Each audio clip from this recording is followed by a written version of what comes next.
ضرورت مند کی دعا۔ ایک بزنس مین نے خواب میں دیکھا کہ ایک شخص اس سے کہہ رہا ہے کہ تمہاری کمپنی کے مین گیٹ کے سامنے جو پھل بیچتا ہے اس کو عمرہ کروا دو۔ نیند سے بیدار ہوا تو اسے خواب اچھی طرح یاد تھا، مگر اس نے وہم جانا اور خواب کو نظر انداز کر دیا۔ 3 دن مسلسل ایک ہی خواب نظر آنے کے بعد وہ شخص امام صاحب کے پاس گیا اور اپنا خواب بیان کیا۔ امام صاحب نے کہا، اس شخص سے رابطہ کرو اور اسے عمرہ کروا دو۔ اگلے روز بزنس مین نے ایک ملازم سے اس پھل فروش کا نمبر معلوم کرنے کو کہا۔ بزنس مین نے فون پر اس پھل فروش سے رابطہ کیا اور کہا کہ مجھے خواب میں کہا گیا ہے کہ میں تمہیں عمرہ کرواؤں، لہٰذا میں اس نیک کام کی تکمیل کرنا چاہتا ہوں۔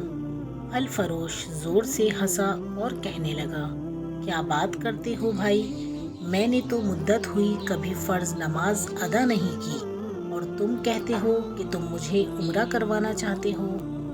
بزنس مین اصرار کرنے لگا اور اسے سمجھایا کہ میرے بھائی، میں تمہیں عمرہ کروانا چاہتا ہوں، سارا خرچ میرا ہوگا۔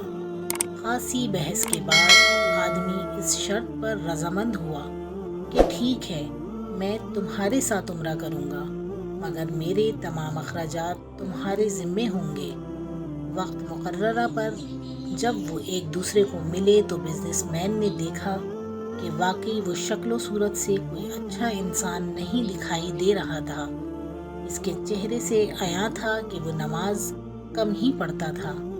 اسے بڑا تعجب ہوا کہ یہ وہ شخص ہے جسے عمرہ کرنے کے لیے خواب میں 3 مرتبہ کہا گیا۔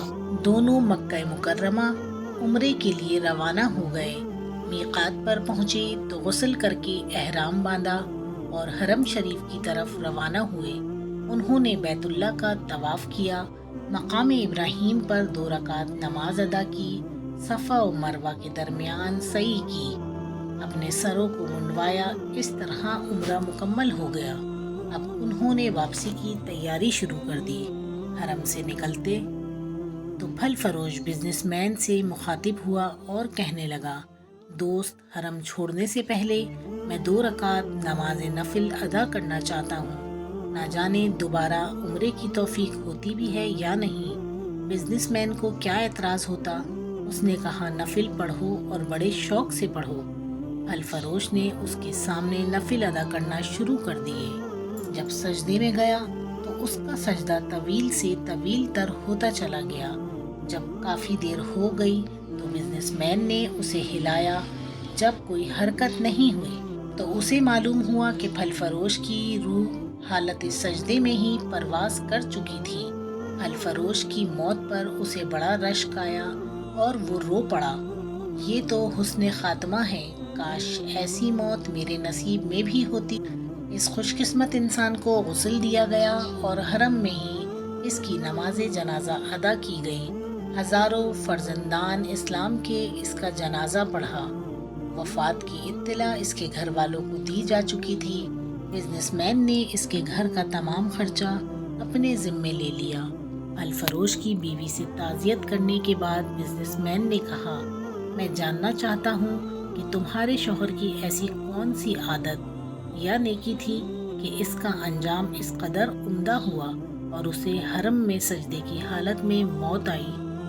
بیوی نے کہا، بھائی، میرا خاوند کوئی نیک آدمی تو نہیں تھا، میں اس کی کوئی خاص خوبی بیان تو نہیں کر سکتی، ہاں مگر اس کی ایک عادت یہ ضرور تھی کہ وہ ہمارے ہمسائے میں ایک غریب بیوہ اپنے چھوٹے بچوں کے ساتھ رہتی ہے۔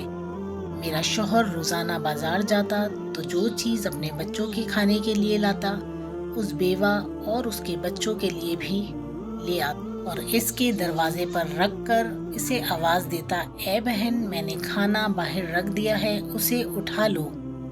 یہ بیوہ عورت کھانا اٹھاتی اور آسمان کے جانب سر اٹھا کر دیکھتی اور کہتی، اے اللہ رب العزت، آج پھر اس نے ہمارے بھوکے بچوں کو کھانا کھلایا۔ اے اللہ رب العزت، اس کا خاتمہ ایمان پر فرما۔ زندگی تو جیسے تیسے بہرحال گزر ہی جانی ہے، لیکن جس قدر ممکن ہو لوگوں کی مدد کیا کریں۔ اللہ تعالی ہمیں ہر طرح کی برائیوں سے اپنی پناہ میں محفوظ رکھے اور ہمارا خاتمہ بھی ایمان پر فرمائے، آمین ثم آمین۔ ویڈیو پسند آئی ہو تو لائک، شیئر، سبسکرائب کرنا مت بھولیے گا۔ اللہ حافظ۔